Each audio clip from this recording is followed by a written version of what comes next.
வணக்கம் குருஜி. வணக்கம் sir. June மாத ராசி பலன். ஜூன் மாதத்தில் கிரக நிலவரங்கள், அதாவது கிரகத்தோட நகர்வுகள், பயிற்சிகள், இது எப்படி எப்படி இருக்கும் அப்படின்றது ஒரு இன்ட்ரோ கொடுத்துருங்க. ஆன்மீகம் ப்ளஸ் நேயர்கள் அனைவருக்கும் ஜோதிட குருஜியின் இனிய வணக்கங்கள், வாழ்த்துக்கள். இந்த பதிவில் நம்ம ஜூன் மாத ராசி பலன் பார்க்க போகிறோம். கிரக அமைப்புகள் அப்படிங்கும்போது பார்த்திங்கன்னா, சூரிய பகவான் இதுவரைக்கும் ரிஷபராசியில் இருக்கார். ரிஷபராசிலேருந்து 15/6 அவர் மிதுன ராசிக்கு வரார். அடுத்தபடியாக சுக்கிர பகவான், அவர் பார்த்திங்கன்னா இப்போ வரைக்கும் மிதுன ராசியில் இருக்கார். அவர் 8ஆம் தேதி, அதாவது 8/6/2026 அவர் கடகராசிக்கு வந்துடுறார். கடகராசியில் குரு பகவான் 1ஆம் தேதியிலேருந்து பயிற்சியாகியிருக்கார். பயிற்சியாகி கடகத்தில் உச்சமடைந்து இருக்கார். அடுத்தபடியாக சனீஸ்வர பகவான், ராகு பகவான், கேது பகவான் மாறவே இல்லை. சனி பகவான் மீனத்துலேயும், ராகு பகவான் கும்பத்துலேயும், கேது பகவான் சிம்மத்துலேயும் தான் இருக்கார். அடுத்து முக்கியமான கிரகம் செவ்வாய். இந்த செவ்வாய் பார்த்திங்கன்னா மேஷத்தில் ஆட்சி அமைத்து சூப்பராக இருக்கார். அவர் 20/6/2026 அவர் ரிஷபராசிக்கு வந்துடுறார். அடுத்தபடியாக புத பகவான். இந்த புத பகவான் மிதுன ராசியில் மாத ஆரம்பத்தில் ஆட்சி அமைத்து அற்புதமாக இருக்கார். அவர் 22/6/2026 கடகத்துக்கு வந்துடுறார். கடகத்துக்கு அங்கே இருக்கார். அவரும் குருவோட சேர்ந்துடுறார். அப்புறம் 29/6/2026 மாத கடைசியில் அவர் இந்த புத பகவான் வக்ரகதி அடைகிறார். ஏன்னா சூரியன் கிட்டக்க இருக்கிறதுனால வக்ரகதி அடைகிறார். இந்த மாதத்தோட கிரக அமைப்புகள் இதுதான். மேக்சிமம் இந்த 3 கிரகங்கள் மாறலை, மற்ற கிரகங்கள் மட்டும் மாறுறது. செவ்வாய், சூரியன் அவங்கெல்லாம் மாறிட்டு இருக்காங்க. அந்த வகையில் ஒவ்வொரு ராசிக்கும் என்னென்ன பலாபலன்கள்ங்கிறத நம்ம இப்போ பார்ப்போம். இப்போ ஜாதகம் யாராவது சுய ஜாதகம் பார்க்கணும் அப்படின்னா என்னோடய வாட்ஸ்அப் நம்பர் கீழே கொடுத்துருக்காங்க, அதில் வாங்க. இப்போ இந்த பதிவுக்கு போகலாமா? ரிஷபராசிக்கு இந்த ஜூன் மாதத்தில் எப்படி இருக்கும் கிரக நகர்வுகளை வச்சு? இந்த ரிஷபராசினியர்களுக்கு இந்த ஜூன் மாதம் அப்படிங்கும்போதே கவனம் கொள்ள வேண்டிய ஒரு மாதம்னு சொல்லணும். ஏன் அப்படின்னா, குரு இதுவரைக்கும் உங்களுக்கு ரொம்ப ஃபேவரபுளாக இருந்தார். என்னதான் பகை கிரகம் அப்படின்னாலும் ஃபேவரபுளாக தனவாக்கு குடும்பஸ்தானத்தில் இருந்தார். இப்போ அவர் 1ஆம் தேதியிலேருந்து மாறிடுறார். மாறி 3ஆம் இடத்துக்கு வந்துடுறார். ஸோ ஸ்தான பலம் இழக்கிறார், உச்சமடைந்து. அப்போ இந்த 3ஆம் இடத்துக்கு உண்டான வேலைகளெல்லாம் இவங்க செய்யணும். செஞ்சால் தான் இவங்களுக்கு வெற்றி. அப்போ இந்த மாதத்தில் அப்படிங்கும்போது முக்கியமான ஒரு கிரகம் செவ்வாய். அந்த செவ்வாய் பார்த்திங்கன்னா இப்போ விரய ராசியில் இருக்கார். ஆட்சி, கடுமையான செலவுகள் கண்டிப்பாக வரும். சுபகாரிய செலவுகள், குழந்தைகளோட கல்வி செலவுகள், இல்லை ஏதாவது ஒரு அந்த குழந்தைகளுக்கு இப்போ ஸ்கூல்லாம் திறந்துடும். அப்போ நிறைய செலவுகள் இவங்களுக்கு அந்த மாதிரி வரத்துக்கு வாய்ப்பு இருக்குது. உடம்பை கவனிச்சிட்டாங்கன்னா மருத்துவ செலவுகள் வராது. எப்போவுமே அதான் நான் சொல்லுவேன் எல்லாருக்குமே. ஏன்னா விரயம் அப்படின்னாலே சுப விரயமாக இருந்தால் நமக்கு சந்தோஷமாக இருக்கும். அசுப விரயம்னா நமக்கு எல்லாருக்குமே மனசு சங்கடமாக இருக்கும். அதனால தான் உடம்பை கவனிச்சுட்டா ரொம்ப போகிறோம். அதே சமயம் இந்த செவ்வாய் பகவான் இவங்களுக்கு 7/12 கூடிய அதிபதி என்ன. ஸோ வாழ்க்கை துணை வழியில் கொஞ்சம் செலவுகள் இருக்கும். இந்த மச்சினை, மாமன், இந்த மாதிரி அவங்களுக்கு கொஞ்சம் செலவு பண்ணுற மாதிரி இருக்கும். அவங்க திடீர்னு வீட்டுக்கு வருவாங்க, அதெல்லாம் கொஞ்சம். அதே சமயம் இந்த 20ஆம் தேதியிலேருந்து இந்த செவ்வாய் ரிஷபராசிக்கு வரார். ஜென்மராசிக்கு வரார். அப்படிங்கும்போதே கவனம் கொள்ள வேண்டிய ஒரு மாதம் 20ஆம் தேதிக்கு மேலே. ஏன் அப்படின்னா, ஜென்மராசியில் ஒரு உஷ்ணமான கிரகம் வரும்போது நம்ம கொஞ்சம் கவனமாக இருக்கணும். ஆனால் மங்களக்காரகன் தான். ஸோ இருந்தாலும் அந்த ஒரு டென்ஷன் இருக்குங்கிறதுனால கவனமாக இருந்தால் ரொம்ப நல்லது. மற்றபடி இவங்களோட ராசிநாதன் பகைருண ரோகாதிபதி அப்படிங்கிற இந்த சுக்கிர பகவான் பார்த்திங்கன்னா 2ஆம் இடத்துல இருக்கிறது விசேஷம். ஓரளவுக்கு இவங்க எந்த அளவுக்கு வேலை செய்கிறாங்களோ சுக்கிரன் ஒரு தனவரவை கொடுப்பார். அதுக்கப்புறம் பார்த்திங்கன்னா அவரும் பார்த்திங்கன்னா 3ஆம் இடத்துக்கு வந்துடுறார். கடக குருவோடு சேர்ந்துடுறார். ஸோ குருவும் சுக்கிரனும் சேர்ந்து 3ஆம் இடத்துல இருக்கார். அப்போ கண்டிப்பாக இவங்க 22ஆம் தேதியிலேருந்து முயற்சிகளை மேற்கொள்ளணும் கடுமையாக. அப்போ தான் வெற்றி அடைகிறதுக்கு வாய்ப்பு இருக்குது. அதே மாதிரி இந்த நேரத்தில் சுபகாரிய பேச்சுக்கள்லாம் நிறைவேறுங்கும்போதே இவங்களுக்கு செலவுகள் கண்ணாபின்னான்னு வரத்துக்கு வாய்ப்பு இருக்குது. கவனமாக இருக்கணும். மற்றபடி 11ஆம் இடத்துல இருக்கிற சனி பகவான் இப்போ தனித்து இருக்கார். முன்னாடியெல்லாம் செவ்வாயோட சேர்ந்து இந்த இதெல்லாம் இப்போ எல்லாம் இதாகி அந்த சனி பகவான் 11ஆம் இடத்துல இருக்கிறது இவங்களுக்கு ஒரு ப்ளஸ் பாயிண்ட் கொடுக்கும்.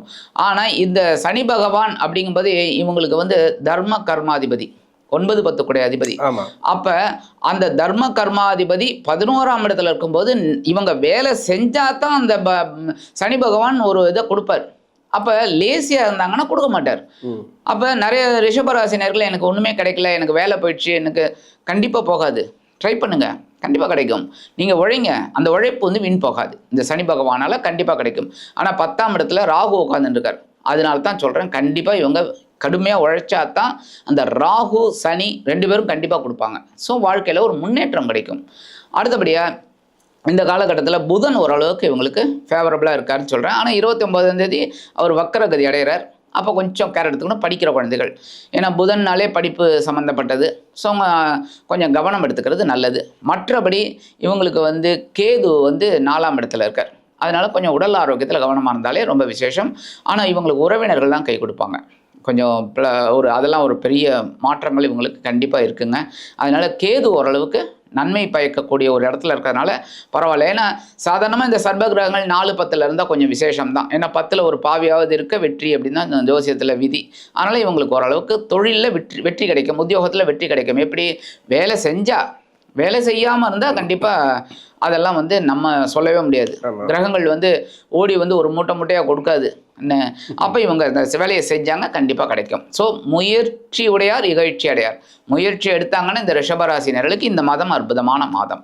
ஓகே, இப்போது பெண்கள் இருக்காங்க இல்லையா, அவங்களுக்கு வேலை செய்யக்கூடியவர்களுக்கு வேலையிலேயும் ஒரு சில நெருக்கடிகள் இருக்குது, குடும்ப ரீதியாக ஒரு சில நெருக்கடிகள் இருக்குது. இந்த மாதத்தில் ஏதாவது கிளியர் ஆகுமா? இந்த ரிஷபராசி பெண்களுக்கு இந்த மாதம் அப்படிங்கும்போதே ஒரு பரவாயில்லைங்கிற மாதிரி இருக்கும். அதாவது இவங்களுக்கு முக்கியமாக ஒரு என்னென்னா உடல் ஆரோக்கியம் கொஞ்சம் ஓரளவுக்கு சிறப்பாக இருக்கும். இன்னும் பெரிய பாதகம் கிடையாது. ஏன்னா சுக்கிரன் கொஞ்சம் நல்ல இடத்துல தான் இருக்கிறதுனால பெண்களுக்கு ஓரளவுக்கு நல்லபடியாக இருக்கும். ஆனால் செவ்வாய் வந்து ஜென்மராசிக்கு வரார் 20ஆம் தேதியிலேருந்து. கொஞ்சம் அந்த வீட்டில் வேலை, அலுவலகத்தில் வேலை செஞ்சால் கூட கொஞ்சம் வேலை பளு அதிகமாக இருக்கும். ஏன்னா என்றைக்குமே ஒரு பளு இருந்தால் தான் நமக்கு டென்ஷன் வரும். அந்த பலு இருக்கிறதுனால கொஞ்சம் டென்ஷன் அதிகமாகவும் இவங்க கவனமாக இருந்தால் ரொம்ப நல்லது லேடிஸ். மற்றபடி உடல் ஆரோக்கியம் ஓரளவுக்கு இவங்களுக்கு சிறப்பாக இருக்கும். இவங்க எடுக்கிற காரியங்களும் நல்லபடியாக இருக்கும். அதே மாதிரி நிறைய ரிஷபராசி பெண்களுக்கு கடன் சுமை இருக்குது. எப்படின்னா இந்த மகளிர் குழு அது இதுன்னு இருக்க பாருங்க, அதிலெல்லாம் வாங்கிடுறாங்க, திருப்பி கொடுக்க முடியல. என்னதான் குரு வந்து 2ஆம் இடத்துல இருந்தால் கூட இவங்களுக்கு வரவும் செலவும் கரெக்டாக இருந்ததுனால கொடுக்க முடியல என்ன. ஆனால் இப்போ ஓரளவுக்கு அவங்களுக்கு கொடுக்கக்கூடிய ஒரு அம்சம் கிடைக்கும். அந்த கிடைக்கிறத வச்சு இவங்க அதை அடைச்சிட்டு நிம்மதியாக இருக்கிறதுக்கு பார்க்கணும். ஓகே, இப்போ வேலை எப்படி இருக்கும் இந்த மாதத்தில்? தொழில் செய்யக்கூடிய நபர்களுக்கு தொழில் எப்படி இருக்கும் இந்த மாதம்? வேலையாகட்டும் தொழிலாகட்டும் கண்டிப்பாக முயற்சிகளின் பேரில் வெற்றி கிடைக்கும். அதான் நான் சொல்லுவேன். ஏன் அப்படின்னா 3ஆம் இடத்துல குரு இருக்கார், தனக்காரகன். அப்போ இவங்க முயற்சி எடுக்கணும். அதாவது புதுசாக வேலை தேடுற அவங்க கண்டிப்பாக அவங்க வந்து ஒரு ஸ்ட்ரெயின் பண்ணி எடுத்தால் கண்டிப்பாக நல்ல ஒரு வேலை கிடைக்கும். அதேமாரி ஏற்கனவே வேலையில் இருக்கிறவங்க கவனமாக இருந்தாலே போகிறோம். அவங்க வேலையில் கவனமாக இருந்தாலே போகிறோம். இந்த சக நண்பர்கள் சக கூட்டாளிகள்லாம் இருக்காங்க பாருங்கள், அவங்கள பற்றியெல்லாம் இன்னும் டிஸ்கஸ் பண்ணாமல் அவங்க வேலையை பார்த்தாலே ரொம்ப அற்புதமாக இருக்கும் உத்தியோகஸ்தர்களுக்கு. அதேமாரி தொழில் வியாபாரிகள் அப்படிங்கும்போதே அவங்களுக்கு வந்து பெரிய அளவில் இன்வெஸ்ட்மெண்ட் பண்ணுறத கொஞ்சம் குறைச்சிக்கிட்டு என்ன ஆஸ்டச் போகிறதோ அதை பண்ணினாங்கனால இவங்களுக்கு கண்டிப்பாக வெற்றி. தொழில் வியாபாரம் பரவாயில்லை. அதேமாதிரி இந்த இடத்துல பார்த்திங்கன்னா கணவன் மனைவி உறவு அப்படிங்கும்போது சாதாரணமாகவே இந்த ரிஷபராசினியர்கள் ஆணாகட்டும் பெண்ணாகட்டும் அவங்களோட வாழ்க்கை துணையை நல்லா புரிஞ்சுப்பாங்க, என்ன புரிஞ்சுக்கிட்டு நடந்துப்பாங்க. அதனால இவங்களுக்கு ஒரு ப்ளஸ் பாயிண்ட் தான். அந்த வகையில் இந்த கணவன் மனைவி உறவு ஓரளவுக்கு இவங்களுக்கு இந்த மாதம் சிறப்பாக இருக்கும். ஏன்னா அறிவுபூர்வமாக அவங்க அப்படியே சமாளிப்பாங்க. என்ன பிரச்சனை வந்தாலும் அதை அப்படியே பேசி தீர்த்துப்பாங்க. அந்த அளவுக்கு குடும்பத்தில் ஒற்றுமை கண்டிப்பாக இருக்குங்க. சுபகாரியங்கள் பார்த்தீங்கன்னாக்க இந்த குரு பகவான் வந்து ரொம்ப அற்புதமாக பார்வைகள் ரொம்ப நல்லா இருக்குது. அதனால் குருவோட பார்வையினால் இவங்களுக்கு ஒரு சுபகாரியங்கள் நடக்கிறதுக்கு வாய்ப்பு இருக்குது. திருமண யோகம் கைகூடும், புத்திரபாக்கியம் கைகூடும். அந்த மாதிரிலாம் ஒரு சில பேருக்கு கண்டிப்பாக கிடைக்கிறதுக்கு வாய்ப்பு இருக்குது. நிறைய நல்ல விசேஷம், நிறைய நல்லது நடக்கும். ஏன்னா ரிஷபத்துக்கு ரொம்ப நாளாக கஷ்டப்பட்டு தான் வராங்க. ஏன்னா கடன் பிரச்சனை அது ஒன்று, இன்னொன்று வந்து தசாபுத்தி ஒரு சில பேருக்கு சரியில்லை, என்ன எடுத்தாலும் தோல்வி, எது எடுத்தாலும் தோல்வி அப்படின்ற மாதிரி நிறைய மன நெருக்கடிக்குள்ளே இருக்கிறாங்க. இந்த மாதத்தில் ஓரளவுக்கு கிளியர் ஆகும் கொஞ்சம். சரி, பரிகாரம் இந்த மாதத்துக்கு உண்டான பரிகாரம்? கண்டிப்பாக இந்த மாதத்துக்கு அவங்க வந்து ஓரளவுக்கு குடும்பத்தில் ஒரு சுபிக்ஷம் கிடைக்கணும், ஓரளவுக்கு நல்லபடியாக இருக்கணும் அப்படின்னா இந்த மாதம் 2 பிரதோஷம் வரும். தேய்பிரை பிரதோஷம், வளர்பிறை பிரதோஷம். இந்த பிரதோஷத்துக்கு இவங்க ஏதாவது ஒரு திரவியம், அதாவது பால், பழம், பன்னீர், தேன் அபிஷேகத்துக்கு, அப்படி இல்லைன்னா ஆராதனைக்கு பூ, இந்த மாதிரிலாம் வாங்கி கொடுக்கறது, இதெல்லாம் பண்ணுறது ரொம்ப விசேஷம். அதேமாரி நந்தீஸ்வரருக்கு அந்த அருகம்புல் மாலை போடுறது, இதெல்லாம் ரொம்ப விசேஷம். இதெல்லாம் பண்ணினாங்கனாலே என்ன ரொம்ப அற்புதமான அவங்களுக்கு ஒரு வாய்ப்புகள் கண்டிப்பாக கிடைக்கும். எப்போவுமே வாய்ப்பு தான் சார். வாய்ப்பு கிடைச்சா தான் எல்லாருமே ஒரு உயர்ந்த நிலைமைக்கு வர முடியும். அப்போ இந்த பரிகாரங்கள் இவங்க செய்யும்போது கண்டிப்பாக இவங்களுக்கு ஒரு முன்னேற்றமான மாதமாக இந்த ஜூன் மாதம் கண்டிப்பாக அமையும் என்று கூறி விடைபெறுகிறேன். நன்றி. நன்றி.